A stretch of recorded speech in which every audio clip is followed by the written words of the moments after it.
죽은 쌍둥이 오빠를 대신해 세자가 된 공주의 이야기 연못.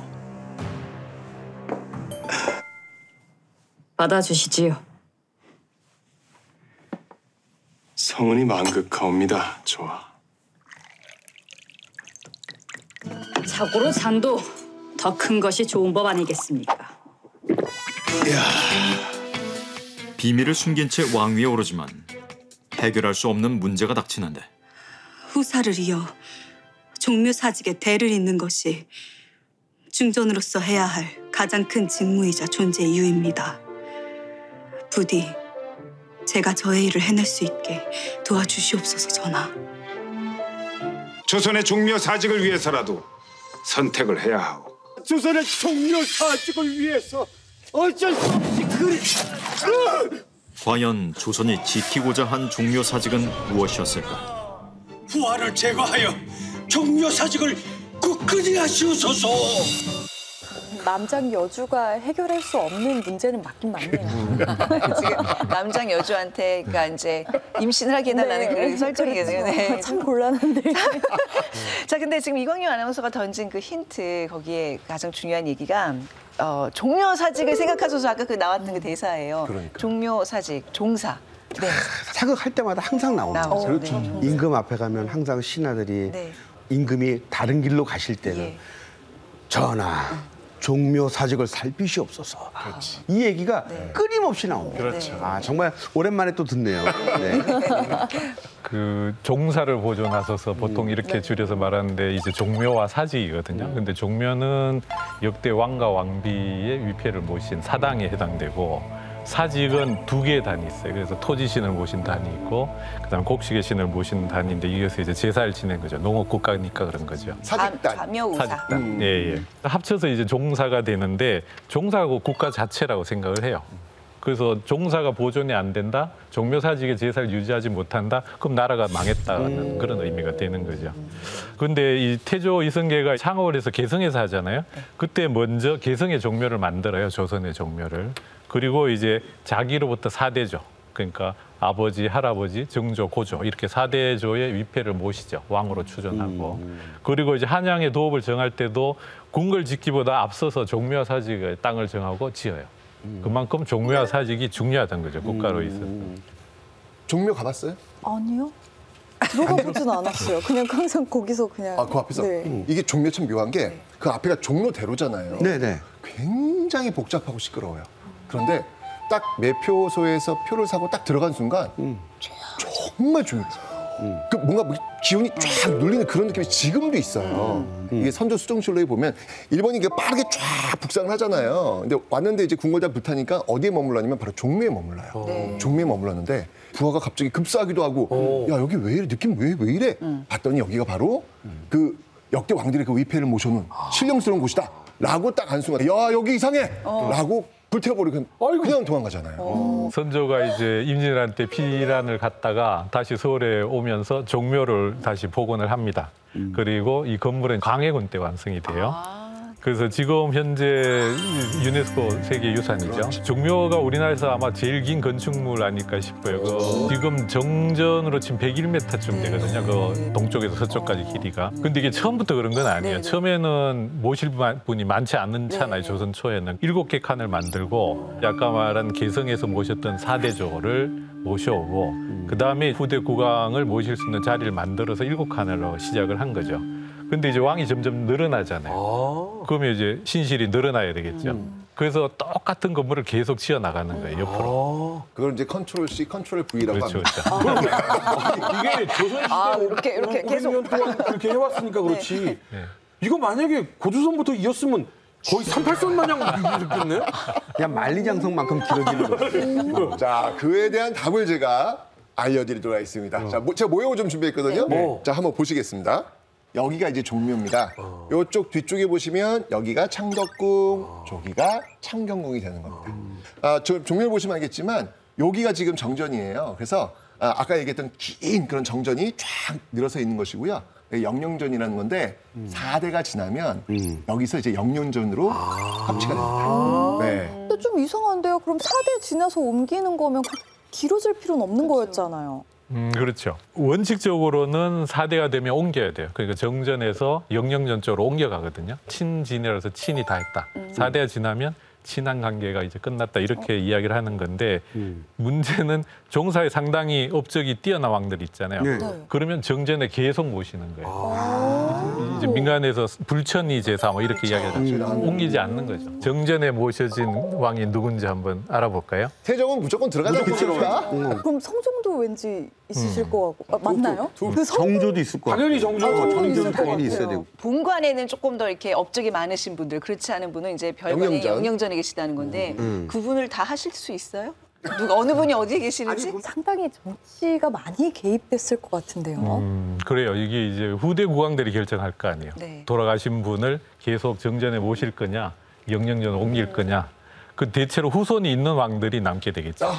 예. 그러니까 후손이 없는 사람은 4대가 지나면 이제 영영전 옮겨가고 후손이 있는 사람, 아들이 왕이 된 사람은 이제 정전에 남아 있을 가능성이 많죠. 그래서 그렇게 부인한테 아들 했던 거군요. 아들을 안 남기면은 여기 본관에 못 있는 거잖아요.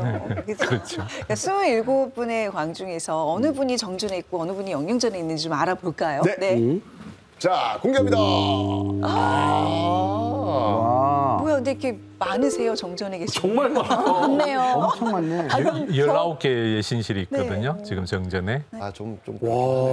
아니 그리고 연산군이 없죠 지금. 연산군 연상은 없고, 없죠. 예. 광해군도 없고. 예. 이거는 그러면은 훌륭한 왕 성군이라기보다는 아들을 남겼냐 안 남겼냐로 이거 판단해야 되는 거 결국 아닌가요? 역사는 후세가 쓰는 거네요. 근데 지금 종묘 보시면 알겠지만 광해군하고 연산군은 없어요. 네. 정말 이 종묘에 많은 분들이 깜짝 놀랄 만한 누군가가 계십니다. 누군가? 그 누군가가 누구냐면요. 바로 고려 공민왕이 있습니다. 고려 시대 때? 네, 공민왕이 있습니다. 남의 조상을 왜 모셔요? 그러니까 이씨 제사 지내는 곳인데 왜 왕씨 조상이 저기가 있어요? 그죠? 여기 지금 하나 보이잖아요. 그죠? 여기가 바로 공민왕을 모신 신당이 되겠습니다. 네. 미안해서 나라 무너뜨렸으니까 저주받을까 봐 미안해서 그래서 그런 건가요?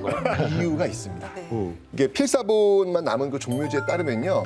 이성계가 이 종묘를 딱 지을 때 갑자기 회오리 바람이 쫙 불더니 공민왕의 영정이 떨어졌대요. 네. 딱 떨어지니까 조정에서 이게 무슨 일이야?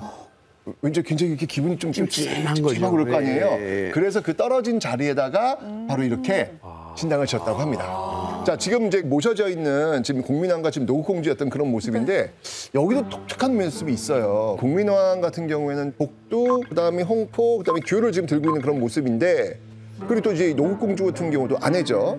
화관을 하고 있는 모습인데 이거 지금 철저하게 원나라 그 복장의 모습이거든요. 근데 잘 아시겠지만 공민왕의 그 개혁하면은 몽골풍의 금지, 고려의 옷 입자 뭐 이런 모습이었는데 저기는 완전히 원나라식으로 지금 묘사가 되어 있는 이런 특이한 점도 있습니다. 왜 그랬어요? 궁금하죠? 네.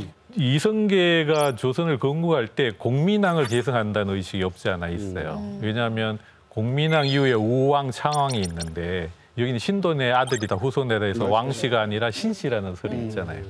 그다음에 공양왕은 2년 남짓 왕을 하잖아요. 그런데 공양왕도 약해요, 왕이.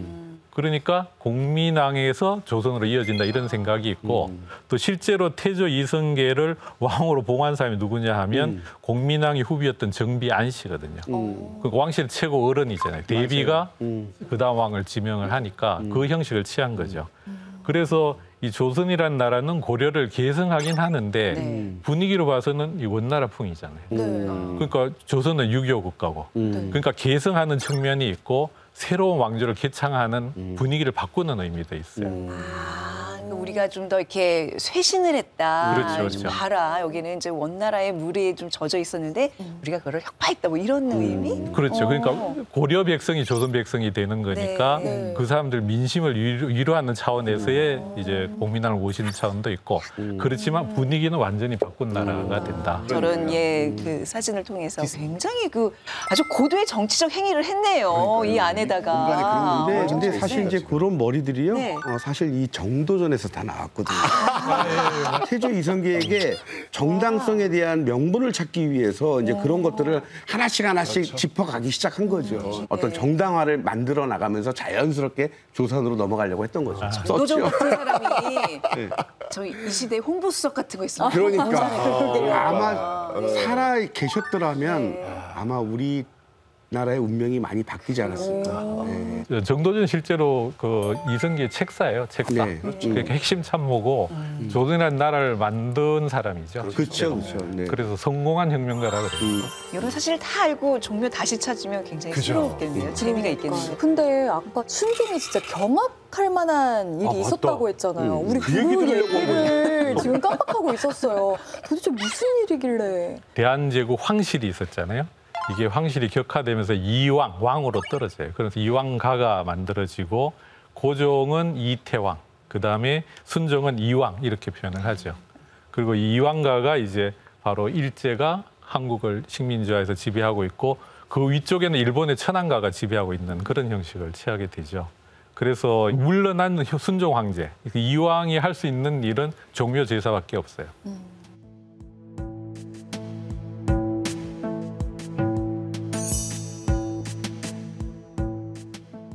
그래서 아까 무료하니까 뭐 동물원을 만들고 식물을 만든다는 게 이제 그렇게 나오는 건데 이후에 경성을 이제 도시화하는 사업이 이제 일제 때 추진이 되는데 이 창덕궁하고 종묘가 원래는 하나로 붙어 있었는데 여기다가 이제 길을 내기로 결정을 하죠. 그래서 이제 종묘를 침범하기 시작합니다. 지금 지도에서 보듯이 잘랐네 종묘를. 네네네. 저 점선 있죠. 지금 종묘를 굉장히 잘라서 가는 점선을 만드는 도로를 만들 이런 계획을 세우게 되죠. 저 점선 노란선 아래에 바로 가까이 붙어 있는 게 여기서 지금 영령전이잖아요. 영령전. 네. 그 영령전하고 도로하고 20칸, 그러니까 36m 차이밖에 안 나요. 저게 이제 전차가 다니게 되는 거예요. 그 당시에 저런 식으로 잘라놓은 거죠. 근데 정말 교묘하다라는 게 아예 건물을 건드리거나 해서 부시면 사람들이 분노할까 봐 그렇지는 않은데 계속해서 우리의 기운을 약하게 만들려는 느낌이 분명히 있어. 그러니까 1922년에는 그 측정을 위해 가지고 종묘에 아주 그 편말까지 이게 박아놓을 정도로 사실 되게 아픈 장면이에요, 저 장면이. 그 당시에 약간 민심상 그리고 정서상 이렇게 해놓으면은 이거 우리 못 살게 하려고 그런 거다 이렇게 오해할 수밖에 없을 것 같아요. 그렇죠. 만약에 한국이 그냥 자주 독립국가였더라면 한국의 입장에서는 과연 이 도로를 냈을까? 절대 안 내죠. 안 냈을 거라고 나는 생각을 하죠. 그럼요. 네.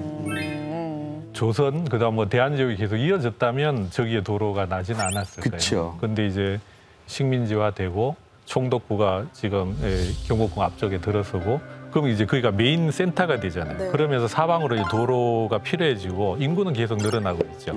현실적 필요성은 생기고 있었던 거예요. 그러니까 종묘 뒤쪽을 이제 도로를 내는 거로 결정을 하게 되는데 이 풍수 단맥술도 계속 내려와요. 그리고 또 실제로 종묘에서 나오는 샘물을 가지고 제사를 지냈는데 우불 샘이 나오질 않게 되거든요. 수맥이 끊어진 거죠. 그런 점에서 일리는 있지만 이미 근대화 과정에서 도시의 시민들이 늘어나고 그다음에 교통의 편리성이라는 문제가 대두를 하면서 도로를 내는 것이 좋겠다고 생각하는 사람도 있었던 것도 사실이에요. 그래서 양쪽이 다 있었던 거로 저는 생각을 해요. 그래서 순종이 굉장히 반대를 해요. 예, 그래도 여기가 지금 그때 왕실의 어떤 그 기운이 다 들어가 있는데 여기를 관통한다는 건 사실 지금도 이게 가능할까? 아무리 지금 도로 경제적인 그런 상황이 있다고 해도 지금 이거 한다면 가능할까? 안 되죠. 저는 안 된다고 저는 보고 있거든요. 그러니까 순종도 굉장히 반대를 했지만 결국 이제 그 당시 어떤 그런 방금 이야기했던 경제적 논리나 이런 것들로 인해 가지고 막지는 못해요. 대신 요청은 합니다. 그러면 길을 낸다면 종묘 쪽 말고 궁궐 쪽을 좀 더 훼손해라 라고 해가지고 그건 받아들여집니다. 네, 그래가지고 드디어 길이 납니다. 이렇게 말이죠. 네. 이렇게 길이 지금 나온 건데 이게 이제 느낌이 너무 이상하다.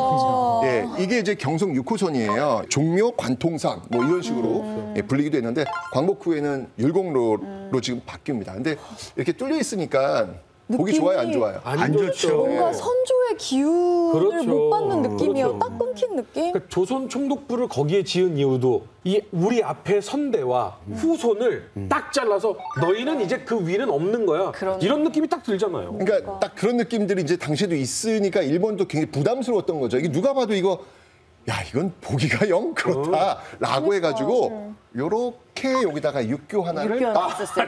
맞아, 있었어. 본인들도 네. 좀 민망했나 이렇게 보다. 이어갈 수 있어요라고 해서 놓긴 하는데 이게 어떤 느낌이냐면요. 우리 도로 다니다 보면 동물들 지나가는 도로를 하나씩 왜 만들어 놓는데 사실 동물들은 글로 거의 안 지나다닌다고 맞아. 하더라고요. 네. 마치 우리가 나라를 빼앗기고 동물들이 된 느낌이 진짜. 사실 좀 있어요.